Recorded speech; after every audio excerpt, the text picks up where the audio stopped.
A més, altres personalitats i entitats socials que estan així amb nosaltres i que s'han adherit a esta ILP per una ràdio i televisió públiques en valencià, entre ells està Ximo Bosch, que és jutge i president de la Delegació Valenciana de Jutges per a la Democràcia, que també ens acompanya.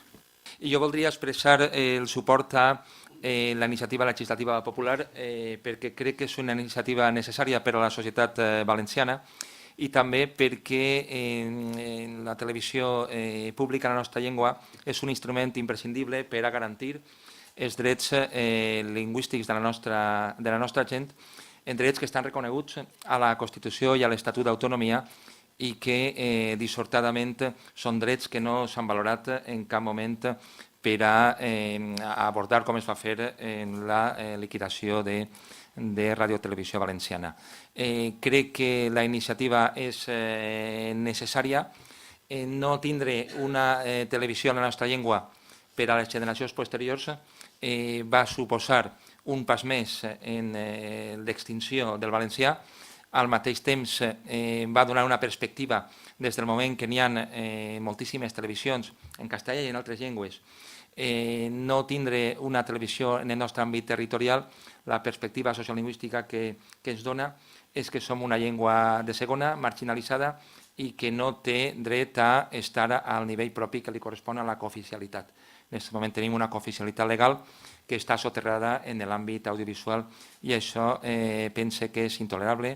I a banda, vull remarcar, com s'ha comentat, que som l'únic territori de l'Estat amb llengua pròpia que no té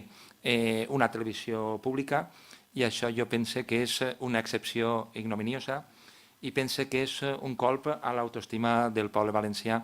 que no s'ha d'acceptar i això ha d'implicar necessàriament que cal fer-ho un esforç per a vertebrar el nostre poble, des de Vinaròs, Oriola, de Morella a Guardamar, perquè amb tots els defectes i amb totes les crítiques justes i legítimes que s'han fet, no hi ha dubte que la televisió autonòmica era un element clar d'identificació de tota la societat valenciana i que haver-la tancat suposa el contrari, suposa un pas més cap a la desvertebració i cap a la despersonalització del nostre poble. A banda també voldria acabar